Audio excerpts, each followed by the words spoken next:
পৃথিৱীত এনে কোনো ধৰ্ম নাই যি ধৰ্ম সৃষ্টিৰ লগে লগে উৎপত্তি হৈছে আৰু প্ৰলয়ৰ শেষ ক্ষণ পৰ্যন্ত বৰ্তি থাকিব।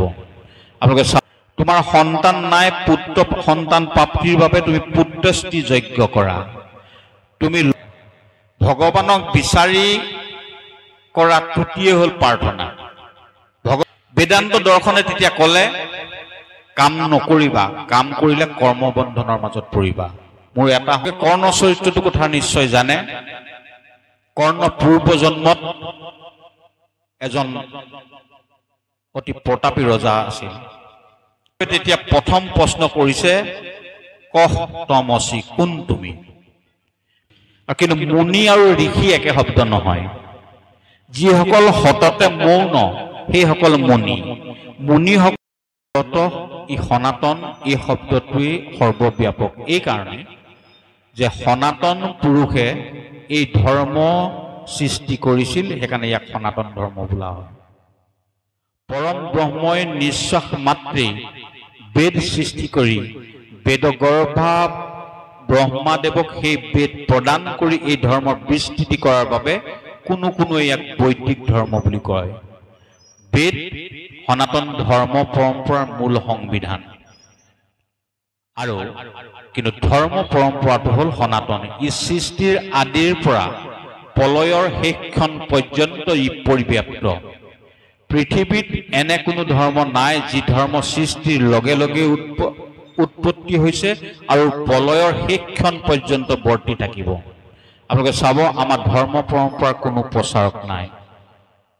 বিভিন্ন সময়ত প্ৰজ্ঞাবান ঋষি মুনিসকলে এই ধৰ্ম পৰম্পৰাক এটা বিস্তৃতি দিছে।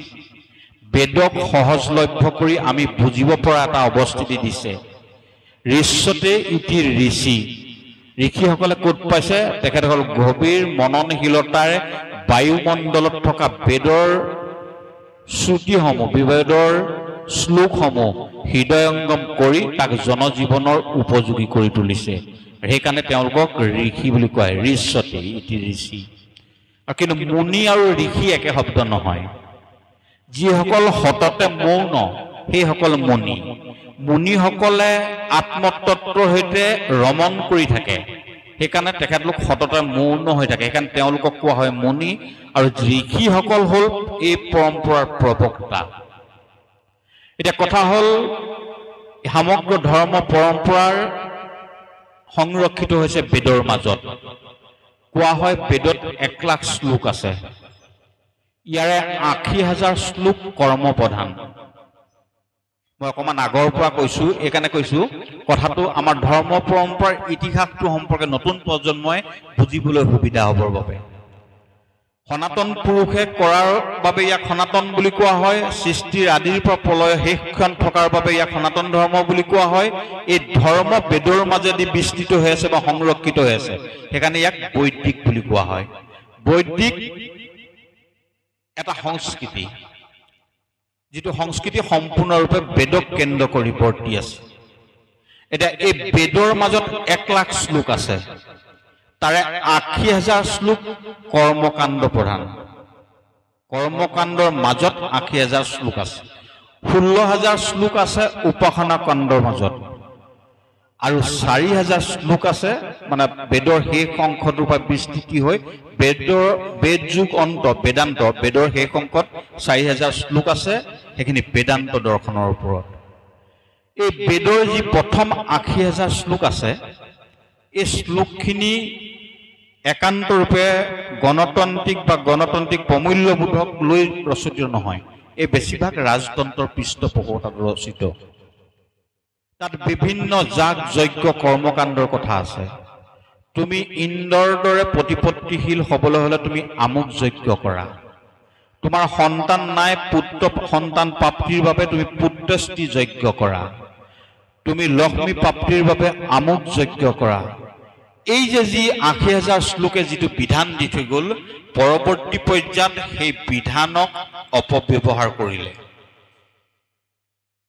বহুতে কয় বেদৰ মাজত ভক্তি ধৰ্ম নাই বুলি, কিন্তু বেদৰ মাজতেই প্ৰথম ভক্তি ধৰ্ম আছে। পুৰুষ সূক্ত মন্ত্ৰৰ পৰাই সমগ্ৰ বিস্তৃতি লাভ কৰিছে। তাত পৰম ব্ৰহ্মক পৰম ব্ৰহ্মৰ সম্যক উপস্থাপন কৰা হৈছে। এই যে ৮০,০০০ শ্লোকে বিভিন্ন যজ্ঞ আদি বা কৰ্মকাণ্ডৰ কথা ক'লে, এই কৰ্মকাণ্ডখিনিৰ কথা জানি মানুহে প্ৰত্যেকেই ব্যক্তিগত সমৃদ্ধিৰ বাবে ইয়াক ব্যৱহাৰ কৰিবলৈ ধৰিলে। মোৰ সন্তান নাছিলে, সন্তান প্ৰাপ্তিৰ বাবে আমুক যজ্ঞ কৰিলোঁ, সন্তান পালোঁ। তাৰপিছতে মোৰ মনটো, মোৰ বাসনা বাঢ়ি গ'ল। কোনো কাম পৃথিৱীত বেয়া নহয়, কামৰ লগত যুক্ত হোৱা বাসনাহে বেয়া। তাৰপিছতে দেখিলোঁ মোৰ প্ৰয়োজন হ'ল আৰ্থিক সচ্ছলতা, তাৰ বাবে মই আমুক যজ্ঞ কৰিলোঁ। তাৰপিছত মোৰ আৰু কিবা প্ৰয়োজন আহিলে, কাৰণ মানুহৰ প্ৰয়োজনৰ শেষ নাই। এইদৰে কৰিবলৈ যাওঁতে যাওঁতে যাওঁতে যাওঁতে সত্য ত্ৰেতা পাৰ হোৱাৰ পিছত দ্বাপৰৰ মধ্যভাগলৈকে বৈদিক ধৰ্মৰ যি শাশ্বত গুণৰাশি, সি অৱনমিত হৈ তাৰ পৰা ভক্তি উচ্চ হৈ পৰিলে। অৰ্থাৎ কিবা এটা পাবৰ কাৰণে ভগৱানক পুজিব লাগে। ভগৱানক বিচাৰি কৰা ত্ৰুটিয়ে হ'ল প্ৰাৰ্থনা। ভগৱানক কিবা এটা বিচাৰি কৰা ত্ৰুটিয়ে হ'ল প্ৰাৰ্থনা। অৰ্থাৎ ইয়াত ভক্তি অনুজ্জ্বল, ভক্তি ইয়াত ক্ষীণকায় হ'ল, ইয়াত প্ৰাপ্তি আগবাঢ়ি গ'ল। বেদৰ মূলভূত কথা হৃদয়ংগম নকৰাৰ বাবে অপপ্ৰয়োগৰ যোগেদি বেদান্ত দৰ্শনৰ কথা আহিলে। উপাসনা কাণ্ডত ১৬,০০০ শ্লোক আছে, তাত কেনেকৈ উপাসনা কৰিব লাগে এইখিনি কথা আছে। বেদান্ত দৰ্শনে তেতিয়া ক'লে, কাম নকৰিবা, কাম কৰিলে কৰ্মবন্ধনৰ মাজত পৰিবা। মোৰ এটা সন্তান হ'ল, আকৌ সন্তানটোৰ সমৃদ্ধিৰ বাবে কিবা এটা কৰিলোঁ, সন্তানটোৰ পিছত আকৌ মোৰ নাতি জন্ম হ'ল, নাতিৰ সমৃদ্ধিৰ বাবে কৰিলোঁ। মই গোটেই জীৱনটোৰ সমৃদ্ধিৰ পিছত দৌৰি থাকোঁতে থাকোঁতে মোৰ মুক্তিৰ কথা চিন্তা কৰিলোঁ, মই পাহৰি থাকিলোঁ।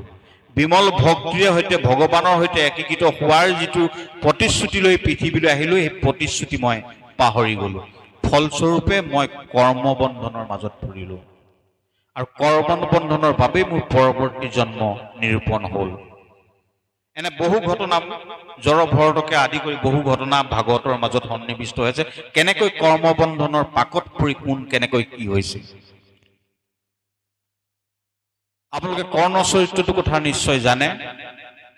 কৰ্ণ পূৰ্ব জন্মত এজন অতি প্ৰতাপী ৰজা আছিল।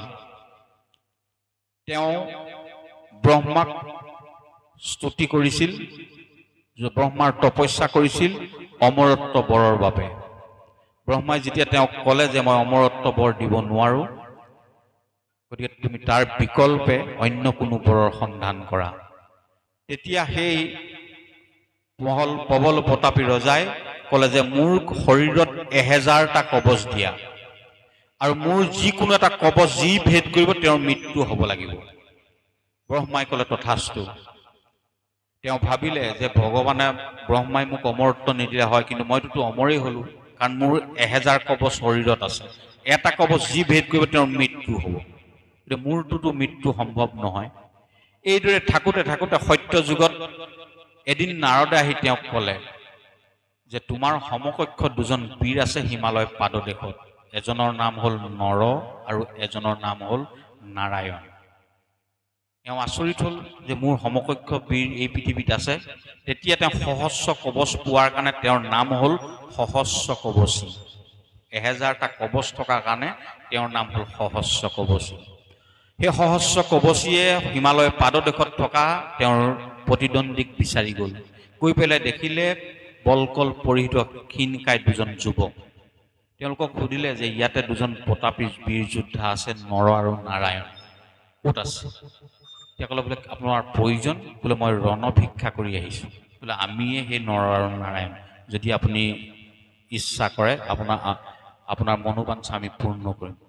তেওঁ আচৰিত হৈছে, দুটা ক্ষীণকায় যুৱক মোৰ লগত যুঁজিব। সেইমতে যুদ্ধ হ'ল, যুদ্ধ কৰি আছে। নৰই এটা কবচ ভেদ কৰে, নৰ মৰে। নাৰায়ণে নৰক আকৌ জীয়াই দি নাৰায়ণে যুদ্ধ কৰে। এইদৰে যুদ্ধ কৰোঁতে ৯৯৯টা কবচ তেওঁৰ শৰীৰৰ পৰা নিশেষ হৈ গ'ল। একমাত্ৰ এটা কবচ আছে। তেতিয়া তেওঁ গম পালে যে যি মই ব্ৰহ্মাক প্ৰতাৰণা কৰি অমৰ হৈছিলোঁ ভাবিছিলোঁ, সেই ব্ৰহ্মাৰ বৰ আজি সাৰ্থক হ'ল। মাত্ৰ এটা কবচৰ পিছত মোৰ মৃত্যু নিশ্চিত হ'ব। আৰু এই বুলি ভাবি তেতিয়া তেওঁ সূৰ্য লোকত আত্মগোপন কৰিলে। মই কৰ্মফলৰ কথাটো কৈছোঁ। যেতিয়া সূৰ্য লোকত আত্মগোপন কৰিলে, তেতিয়া সেই সূৰ্য লোকত আত্মগোপন কৰা সহস্ৰ কবচীয়ে দাপৰৰ শেষত কুন্তীৰ গৰ্ভত সূৰ্যদেৱৰ ঔৰসত কৰ্ণৰূপে জন্মগ্ৰহণ কৰিছে। আৰু সেই কৰ্ণক নৰ আৰু নাৰায়ণ ৰূপী অৰ্থাৎ কৃষ্ণাৰ্জুনে একত্ৰিতভাৱে বধ কৰিছে, মুক্তি দিছে। অৰ্থাৎ কৰ্মই আমাক কেতিয়াও কৰ্মবন্ধনৰ পৰা আমি মুক্ত হ'ব নোৱাৰোঁ, যেতিয়ালৈকে কৰ্মৰ লগত আমি এটা বাসনা যোগ কৰি থাকিব পাৰোঁ। সেইকাৰণে বেদান্ত দৰ্শনে ক'লে যে কেতিয়াও কৰ্ম নকৰিবা, কৰ্ম কৰিলে তুমি কৰ্মবন্ধনৰ মাজত পতিত হ'বা। আৰু কৰ্মবন্ধনৰ বাবে তুমি পৃথিৱীলৈ জন্ম মৃত্যুৰ আৱহ চক্ৰত তুমি নিৰন্তৰ পৰিভ্ৰমণ কৰি থাকিবলৈ, তোমাৰ মুক্তিৰ পথ কেতিয়াও সুগম নহ'ব। সেইকাৰণে তুমি কৰ্ম পৰিত্যাগ কৰি সন্ন্যাস গ্ৰহণ কৰা। কিন্তু ভগৱান শ্ৰীকৃষ্ণদেৱে গীতাৰ যোগেদি দাপৰৰ শেষত এটা কথা প্ৰতিপন্ন কৰি এই যি দ্বন্দ্ব, এই দ্বন্দ্বৰ অৱসান ঘটাই শ্ৰীমদ ভগৱত গীতাৰ যোগেদি ক'লে যে কৰ্মলোপ বিশ্বলোপৰ সমাৰ্থক। আমি যেতিয়া কাম কৰিবলৈ এৰি দিম, প্ৰতিটো জীৱই যেতিয়া কাম কৰিবলৈ এৰি দিব, প্ৰতিটো জড় বা চৈতন্য পদাৰ্থই স্বকৰ্ম পৰিত্যাগ কৰিব, এই প্ৰভুৰ এই বিনন্দীয়া বিশ্বখন বিলুপ্তিৰ পথত যাব। বায়ু যদি নবলে, সূৰ্যই যদি তাপ নিদিয়ে, এই পৃথিৱীখন বন্ধ্যা হৈ পৰিব। সেইকাৰণে মহাপ্ৰভু শ্ৰীকৃষ্ণদেৱে ক'লে যে কৰ্মলোপ বিশ্বলোপৰ সমাৰ্থক। কাম কৰিবই লাগিব। আৰু তেওঁ কৈছে মই নিজেই পৰম ব্ৰহ্ম হৈ গোচাৰণ কৰিছোঁ, গোপীৰ লগত খেলিছোঁ, দুষ্টক দমন কৰিছোঁ, ৰাজ্য প্ৰতিষ্ঠা কৰিছোঁ, আৰু পৰিশেষত একাদশত দেখিব ভৰিতে পাত কাঁড়ৰ বিষাক্ত কাঁড়ৰ খোজ লৈ জীৱনৰ অন্তিম দায়িত্ব পালন কৰি উদ্ধৱক পৰমাৰ্থিক জ্ঞান দিহে এই পৃথিৱীৰ পৰা বিদায় মাৰিব। অৰ্থাৎ কাম জীৱ মাত্ৰেই কাম কৰিব, কাম কোনো ত্যাগ কৰিব নোৱাৰে। কিন্তু কামৰ পৰা তুমি কৰ্মফলৰ আকাংক্ষাটো ত্যাগ কৰি দিয়া। কৰ্মফলৰ আকাংক্ষাটো যেতিয়া ত্যাগ কৰিবা, সেই কৰ্মসন্ন্যাস কৰিব। যেতিয়া তোমাৰ ফলৰ আকাংক্ষাই নাথাকিব, তেতিয়াহ'লে তোমাৰ সেই কৰ্ম কেতিয়াও পতিত হ'ব নোৱাৰে, সেই কৰ্ম কেতিয়াও দূষিত হ'ব নোৱাৰে। সেইকাৰণে বেদ আৰু বেদান্তৰ মাজত এটা দ্বন্দ্ব থাকিলে, বেদৰ প্ৰথম ভাগে ক'লে কৰ্মকাণ্ডই ক'লে কৰ্ম কৰা, আৰু অন্তিম ভাগে ক'লে কৰ্ম ত্যাগ কৰা। কৰ্ম কৰা, কৰ্ম ত্যাগ কৰা, একে বেদৰে দুটা অংশ। এই বেদান্ত দৰ্শনৰ সমন্বয় সাধিত কৰিছে প্ৰভু শ্ৰীকৃষ্ণদেৱে গীতাৰ যোগেদি দাপৰৰ শেষত। অৰ্থাৎ গীতাৰ যোগেদি নিষ্কাম কৰ্মযোগৰ সূচনাৰে প্ৰভুৱে বিনন্দী বিলাস এই পৃথিৱীৰ এক উত্তৰিত জীৱনৰ সংবিধান প্ৰদান কৰিলে। ইয়াৰ পূৰ্বে শ্ৰীমদ ভগৱত গীতাৰ পূৰ্বে যিখন অদ্বিতীয় মহাকাব্য ব্যাসদেৱে ৰচনা কৰিলে, সেই ৰচনা কৰা ব্যাসদেৱৰ মহাকাব্য মহাভাৰতৰ মাজতেই নাৰায়ণী পৰ্বত বিমল ভক্তি ৰসৰ খৰস্ৰোতা তেখেতে প্ৰবাহিত কৰিলে। ভক্তি আৰু কৰ্ম, জ্ঞান কৰ্ম ভক্তি, এই তিনিওটাৰ সমন্বয়ত এক উত্তৰিত জীৱনশৈলীৰ আধাৰ প্ৰদান কৰিলে শ্ৰীমদ ভগৱত গীতা আৰু শ্ৰীমদ ভাগৱত পুৰাণ। আৰু সেইকাৰণে সনাতন ধৰ্ম পৰম্পৰাৰ দুখন গ্ৰন্থক সদায় সুস্বস্তৰীয় এটা পৰিভাষাৰ মাজত আবদ্ধ কৰা হয়। এখন হ'ল শ্ৰীমদ ভগৱত গীতা, ভগৱানৈশ্য যা বাণী চা গীতা। পৰম ব্ৰহ্মৰ মুখপদ্ম হন্তে নিশ্চিত যিখিনি বাণী সংৰক্ষিত হৈ আছে, সেইখনক কোৱা হয় গীতা। ইদং ভগৱানৈশ্য লীলা কীৰ্তনম ভাগৱতম। আৰু ভগৱানৰ লীলা কীৰ্তন য'ত সন্নিৱিষ্ট হৈছে, সেইখনক কোৱা হয় শ্ৰীমদ ভাগৱত পুৰাণ। এই যে দাপৰৰ শেষত ভক্তি ধৰ্মই হওক বা নিষ্কাম কৰ্মযোগৰে যি এক সূত্ৰ নিষ্পন্ন হ'ল, এই সূত্ৰ নিষ্পত্তিত হৈছে বেদব্যাসৰ যোগেদি। আপোনালোক সকলোৱে নিশ্চয় বেদব্যাসৰ জন্ম কাহিনীৰ কথা জানে, মই সেইখিনিলৈ নাযাওঁ। বেদব্যাসৰ জন্ম হোৱাৰ পিছতে বেদব্যাসে বেদৰ শাখা বিভাজন কৰিছিল। বেদব্যাস বেদৰ প্ৰণেতা নহয়, বেদৰ সংকলক। তেখেতে বেদক শাখা বিভাজন কৰি ঋক, যজু, সাম, অৰ্থৱ এই 4খন বেদত সন্নিৱিষ্ট কৰিছে। আৰু বেদৰ যি অন্তৰ্নিহিত ভাৱবস্তু, এই ভাৱবস্তুক প্ৰাঞ্জল ৰূপে জনজীৱনৰ কাষলৈ আগবঢ়াই নিবৰ বাবে তেখেতে 17খনকৈ পুৰাণ ৰচনা কৰিলে। 17খন পুৰাণ ৰচনা কৰাৰ পিছত তেখেতে আচাৰ্য ৰূপে সংকলিত কৰিলে শ্ৰীমদ ভাগৱত পুৰাণ, যাক পুৰাণ সূৰ্য বুলি কোৱা হয়। মই এই কাৰণে তেখেতক আচাৰ্য বুলি কৈছো। শ্ৰীমদ ভাগৱত পুৰাণৰ যদি উৎপত্তি স্থললৈ যাওঁ, প্ৰথম স্কন্ধত এই কথাখিনি আছে, যেতিয়া পৰম ব্ৰহ্মই একোহং বহুচাম বহুব, মই এক হৈ আছো, একৰ পৰা অনেক হম, মই একৰ পৰা অনেক হম। এই যেতিয়া বিলাস কৰি সৃষ্টিৰ পাতনি মেলিলে, তেতিয়া প্ৰথম একাৰ্ণৱ জলৰ মাজত তেখেতে প্ৰথম সৃষ্টি কৰিলে ব্ৰহ্মাদেৱক। ব্ৰহ্মাই আদি কৰি জীৱ যত ৰাম ৰাম ৰাম ৰাম ৰাম, আমি প্ৰাৰ্থনাত গাওঁ। প্ৰথম সৃষ্টি কৰিলে ব্ৰহ্মাদেৱক।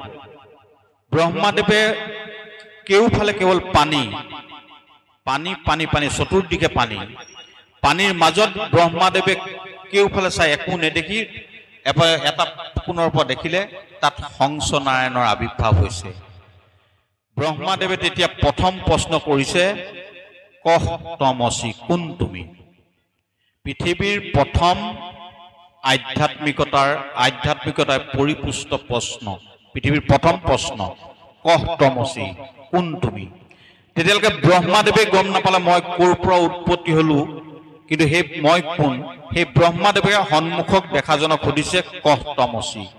তেতিয়া হংস নাৰায়ণে ব্ৰহ্মাদেৱক একো নকলে, কেৱল মাত্ৰ ব্ৰহ্মাদেৱৰ কাণত ব্যঞ্জনমালাৰ 2টা বৰ্ণ প্ৰতিভাদিত হল, তপ তপ তপ। আৰু তেতিয়া পদ্মপত্ৰত ভাষিত হৈ থকা ব্ৰহ্মদেৱে পদ্মৰ নলালৈ গৈ মূলৰ সন্ধানত গৈ এক কল্প তপস্যা কৰিছে। আৰু এক কল্প তপস্যা কৰা, যিটো কল্প তপস্যা কৰিছিল তাক কোৱা হয় পদ্মকল্প। পদ্মকল্পত থাকোঁতে পদ্মনলাৰ ভিতৰতে পৰম ব্ৰহ্মই ব্ৰহ্মাদেৱক বৈকুণ্ঠ দৰ্শন কৰাইছে। বৈকুণ্ঠ দৰ্শন কৰাই যেতিয়া ব্ৰহ্মাদেৱক ওপৰলৈ উঠি আহিলে, উঠি অহাৰ পিছত পৰম ব্ৰহ্মই তেতিয়া ব্ৰহ্মাদেৱক তেখেতক সৃষ্টি কৰাৰ মূলভূত কথা অৱগত কৰিলে, যে সৃষ্টিৰ পাতনিৰ বাবে আপোনাক স্বজন কৰা হৈছে, কিন্তু সৃষ্টিৰ পাতনিৰ পূৰ্বে আপুনি ভাগৱত ধৰ্ম গ্ৰহণ কৰা উচিত।